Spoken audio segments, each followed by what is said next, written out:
What up guys, Bo here. It's been 10 years since the launch of the original iPhone, and along the way we have gone from a plastic body to iPhone X's full glass back. It doesn't matter if you're in the Android camp or iOS camp, if you appreciate good design then you'll definitely appreciate the iPhone X. The biggest change is the removal of the home button. This change is bigger than when Apple got rid of the 30-pin connector. Yeah, remember that? And even bigger when Apple removed the headphone jack. That iconic home button is iPhone's signature. It's the first thing you touch when you use your phone. By removing the home button, Apple's taken a huge risk by asking us to relearn the way we interact with our phones. So, did they succeed? Let's find out. iPhone X is a stainless steel band sandwiched by two pieces of glass, which Apple claims is the strongest glass they have ever made. But just keep in mind that it's still glass.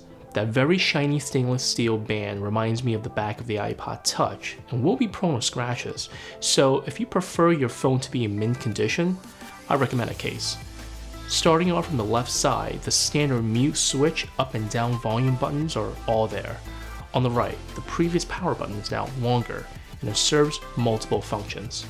On the bottom is the lightning connector with a mic and speaker on either side, so still no USB-C.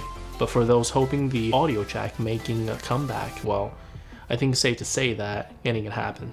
The iPhone X is fast. When navigating through iOS 11, everything is just buttery smooth with no lag at all. Coming from an iPhone 6 Plus, which was my last phone, the difference is night and day. Under the hood, the iPhone X has an A11 Bionic chip, which has 2 performance cores and 4 high-efficiency cores for a total of 6, which Apple claims is 25% better performance increase versus the A10 Fusion chip from last year. In the graphics department, the GPU is 30% faster than previous generation, all the while consuming half the power. This is the first iPhone with OLED display Apple has made. Compared to an iPhone with LCD, this display is crisp. The icons pop and the black is truly black. And the images are also a bit more saturated, but not overly done, like on some of Samsung's Super AMOLED screens. Along with the switch from LCD to OLED, the other big news here is support for Dolby Vision HDR. The difference is less noticeable unless you're comparing them side by side. The iPhone X screen boasts an almost edge-to-edge display from all sides. Unlike Samsung's Galaxy phones, where screens will curve both sides leaving no visible bezels, there's a small black border around the phone, and of course the infamous notch, which we'll get into in a minute. Do I wish there are no bezels at all? Absolutely. But this is a huge step up from iPhone 8 and prior models. 2017 is the year we finally kill off the bezels. The iPhone X isn't just a new iPhone, it's the design language that Apple's going to be using for the next 10 years. Now, I'm guessing that maybe 2018 iPhones, which we'll call iPhone 9 for now, might get rid of the home button as well, and Face ID will replace Touch ID across the entire iPhone lineup. Similar to iPhone 8 and 8 Plus, because of the glass back, iPhone X can now be charged wirelessly through the Qi standard. Before anyone jumps on my back, I know that a number of Android phones have been doing this for years, and it's really nothing new. And this isn't the first time Apple's introducing a new feature that's been around for a long time and acts like it's revolutionary.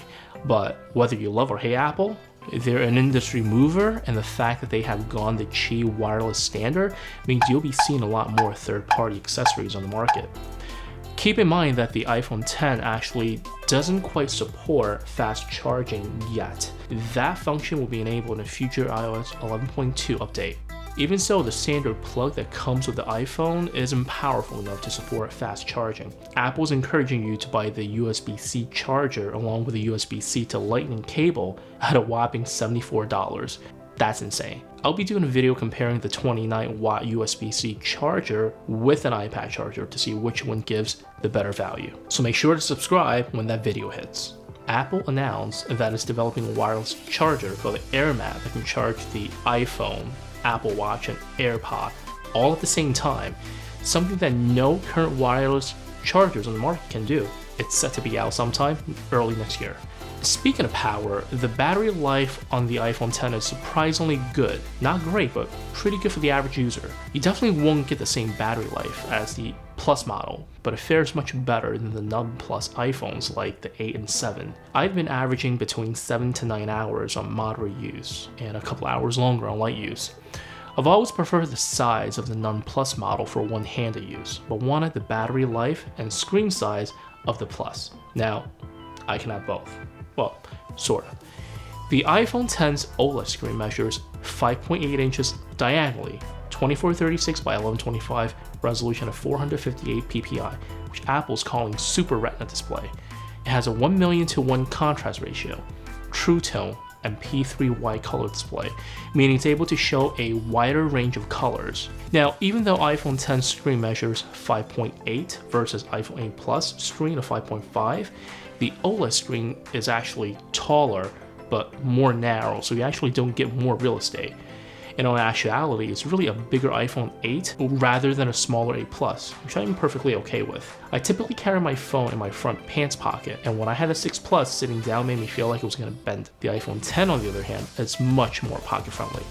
With the introduction of Face ID comes a whole bunch of new sensors, which unfortunately Apple has to put somewhere, and that somewhere is called the notch.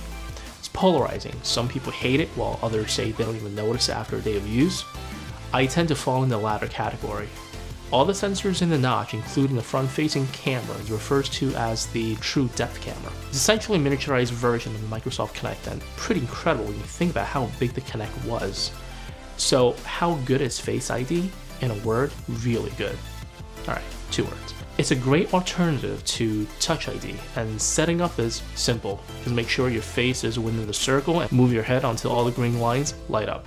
Repeat and you're done. It takes about 6 seconds, and I haven't gotten a message asking me to turn my head again. Unlike when setting up Touch ID, where if the fingerprint reader doesn't capture the outer finger, it just won't complete. Apple said the Face ID will learn to recognize your face over time, so that if you were to grow a beard or change your hairstyle and so on, it'll still know it's you. Now, Face ID is good, but it's not perfect. There is a recommended distance for the camera to scan your face, so if you're over or under, it may not be able to unlock your phone until you reposition your face. There were a handful of times where Face ID failed. Before first generation tech, I give it an A-.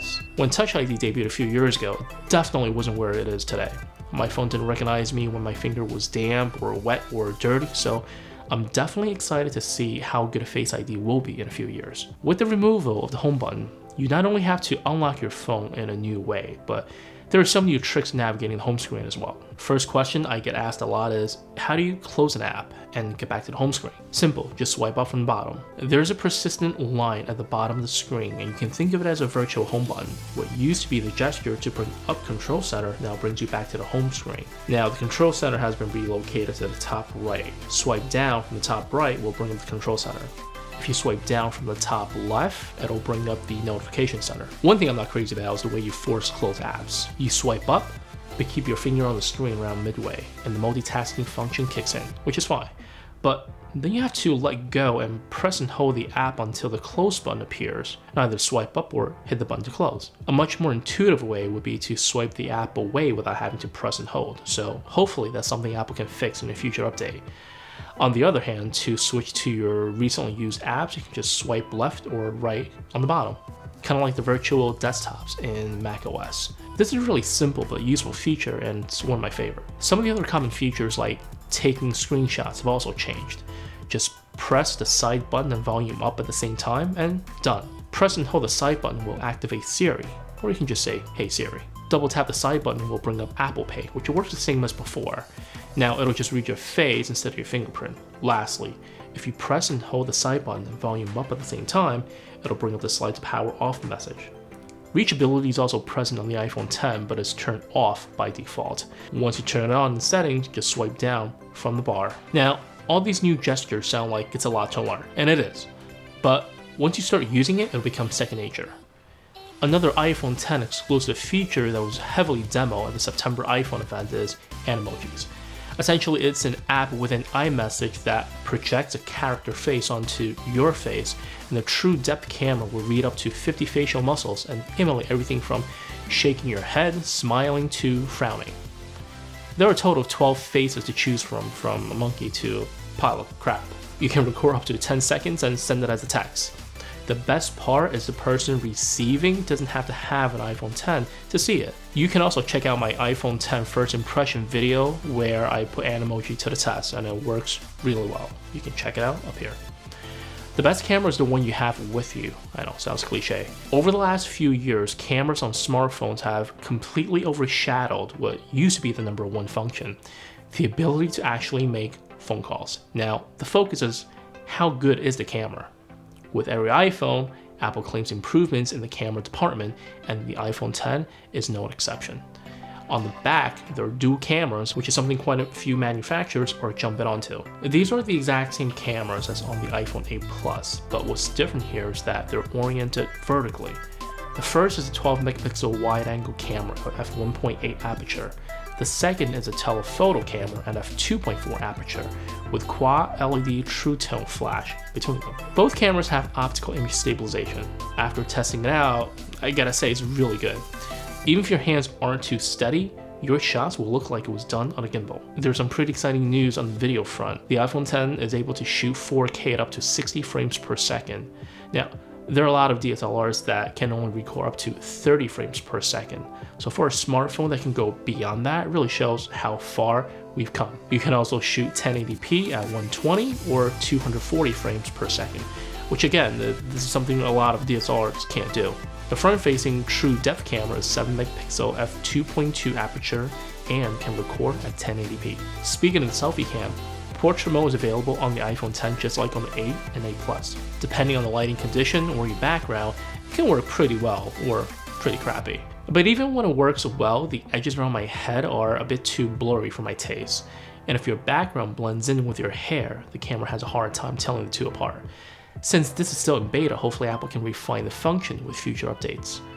The stereo speaker on the iPhone X is certainly not the best out there, but it's really quite good and miles ahead of phones that just have one speaker.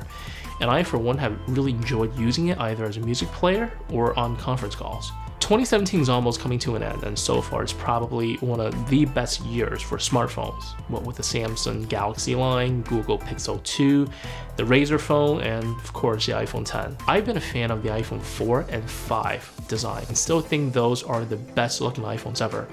And I hope Apple continues down the path with a new design language.